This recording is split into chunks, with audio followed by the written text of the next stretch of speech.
सूर्य मूर्ति का उदय।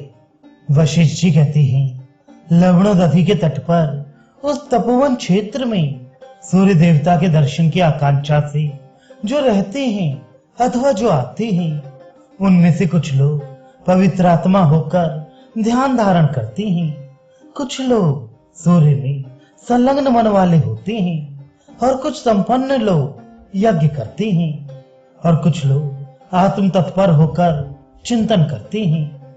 सिद्ध और गंधर्व गाते हैं, श्रेष्ठ अप्सराएं नाचती हैं, कुछ लोग हाथ में वीणा लिए रहते हैं तथा अन्य लोग अर्घ पात्र, कुछ लोग अंजलि बांधे रहते हैं और कुछ लोग सिर झुकाए रहते हैं।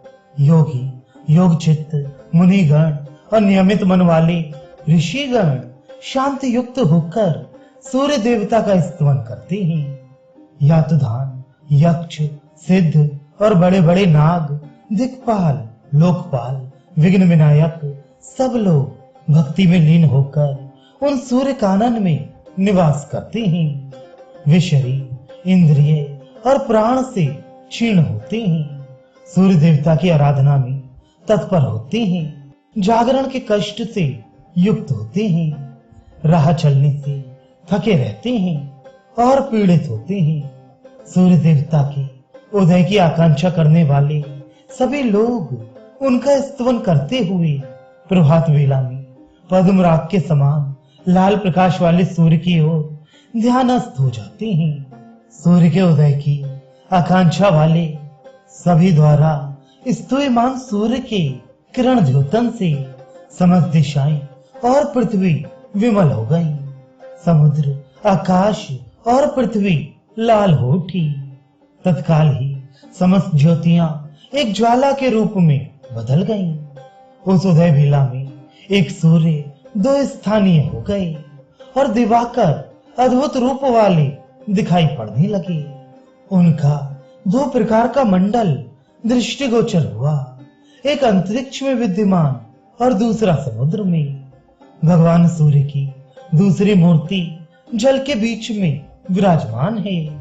उस अद्भुत दर्शन को देखकर सभी लोग विस्मित हो गए। कुछ मनुष्य बाहु के बल से तैरते हुए महोदधि में पहुंचकर जल में पड़ी हुई उस मूर्ति को हाथों से पकड़कर और तपोवन में लाकर प्रसन्न मन वाले मनुष्यों ने विधान पूर्वक मूर्ति की स्थापना की। उन लोगों ने सुसम्मित, सांगोपांग और विचित्र स्तुतियों से सूर्य की स्तुति की। हे देव, आप प्रलय हैं, काल हैं, क्षय हैं, सहिष्णु हैं और रात्रि की अग्नि हैं। आप सृष्टि एवं पालन की पूर्णता अर्थात संहार हैं। प्रजा आपके ही अंगों से उत्पन्न हुई है। आप ही शोषण हैं, वर्षा हैं, शीत हैं, घाम हैं, आह्लादित करने वाले सुख शीतल हैं। हे देव, आप ऋषि कर्ता हैं, प्रकृति, पुरुष और प्रभु हैं। छाया और संज्ञा की प्रतिष्ठा के होते हुए भी निरालंब और निराश्रय हैं। आप समस्त जीवों के आश्रय हैं। आपको सदैव मेरा प्रणाम है। हे देव, आप सर्वतः चक्षु हैं, सभी की गत हैं, सर्वदाता हैं, सदा रहने वाले हैं, सर्वस्व हैं और दुख का नाश करने वाले हैं। हे देव, आप ध्यानियों के ध्यान हैं और योगियों के उत्तम योग हैं। आप अपनी कांति से फल देने वाले हैं। तत्काल पाप हरण करने वाले विभु हैं। समस्त आरतियों का नाश करने वाले अनश्वर और करुणा के देवता हैं। दया, शक्ति और क्षमा के निवास हैं। कृपा युक्त हैं और साक्षात कृपा हैं। हे देव, आप सृष्टि, संहार और स्थिति रूप देवादिदेव हैं।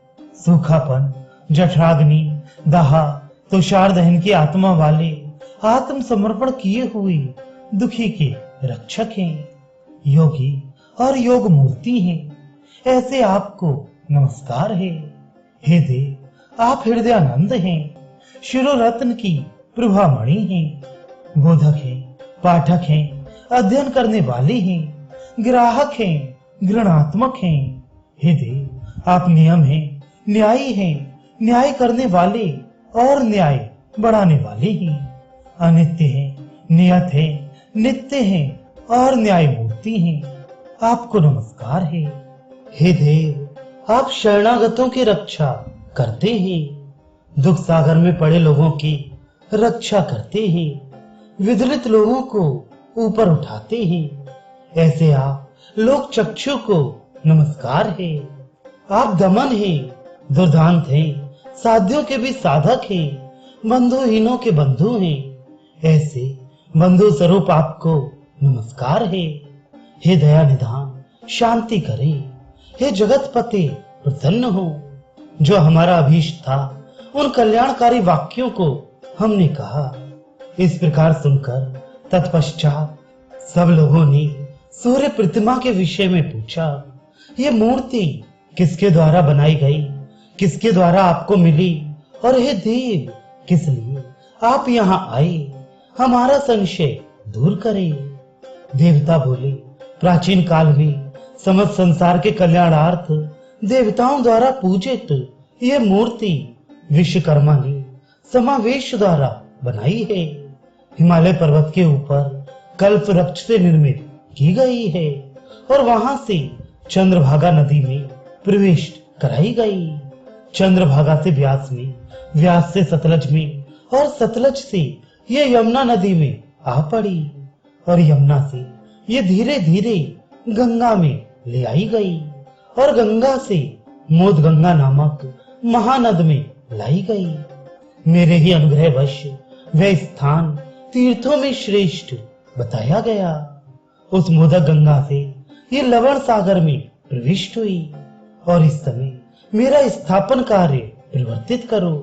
तब उस निर्मल और प्रीतिवर्धक वाक्य को सुनकर देवगण हाथ जोड़कर प्रणत होकर स्तवन करते हुए सूर्य के चारों ओर खड़े हो गए। तब समस्त धर्मों के प्राणभूत वैवस्वत ने पवित्र देवालय स्थापित कराया। हे श्रेष्ठ गण, भक्ति पूर्वक सूर्य की स्थापना 3 स्थानों में करके पवित्र देव कार्य में तत्पर लोग निवृत्ति प्राप्त करते हैं। विधि जानने के इच्छुक भास्कर ने दीक्षा प्राप्त करके उन लोगों ने जिस प्रकार अंतरात्मा आदि से युक्त अश्वमंडल बनाना चाहिए, इस प्रकार सूर्य देवता द्वारा यथोचित रूप से कहा गया। दिव्य सूर्य मंडल लिखा गया। यथोचित विधि से बताई गई सूर्य देवता की अर्चना क्रिया को विश्वकर्मा ने संपन्न किया। तदनंतर पुलकित होकर सब लोगों ने मंदिर का नामकरण कराया, जिसके द्वारा सब लोग मुंडित किए गए, इसलिए वह मुंडित कहा जाता है। वेद ज्ञानियों ने ऐसे व्यक्तियों को कृतार्थ संज्ञा दी है। मुंडित धातु मर्दन के अर्थ में प्रयुक्त होती है, इसलिए उसे मुडीर कहते हैं। वशिष्ठ बोले, इस प्रकार वह आदि स्थान युग युग में प्रशंसित होता है। यह समस्त पापों का हरण करने वाला पवित्र सर्वतीर्थमय और शुभ है। इस संसार में भक्ति युक्त दुख समझने वाले जो व्यक्ति हैं, वे सब इस मंदिर के दर्शन से पापहीन हो जाते हैं। कुछ व्यक्ति जो निर्बुद्धि हैं और अत्यंत अज्ञान से इस तीर्थ में पड़ गए, उनके संपत्तियों में स्थिरता नहीं होती।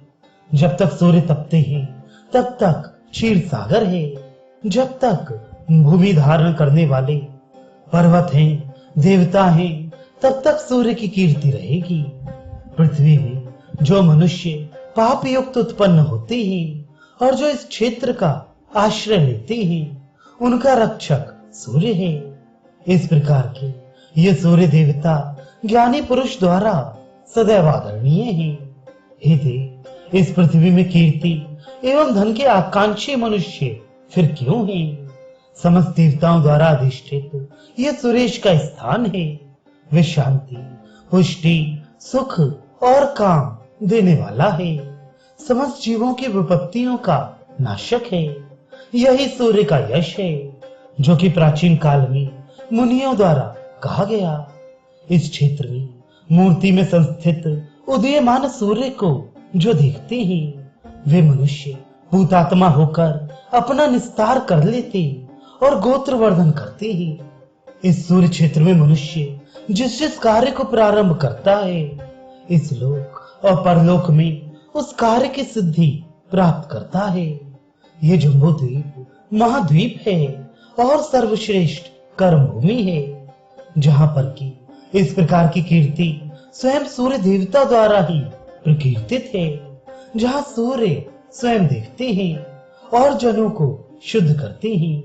सूर्य की एक ही मूर्ति दो रूपों में कल्पित करके भूतल पर उतारी गई।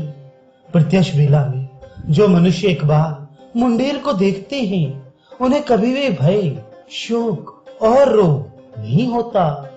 मध्याह्न वेला में जो सूर्य का दर्शन करते हैं, शीघ्र ही उनके सुख का सूर्य उदित होता है। साम द्वारा बसाए गए इस नगर में जो साय बेला में सूर्य का दर्शन करता है, तत्काल उसके धर्म, अर्थ और काम का साधन उत्पन्न हो जाता है। इस प्रकार की युक्ति समझकर सर्वधर्म परायण समस्त जन सूर्य की कीर्ति गाते हुए सूर्य लोक को जाते हैं। ये प्रजापतियों का आलम है, सूर्य के लिए बनवाया गया है, उन्हीं देवताओं के वर से अनुकंपित है।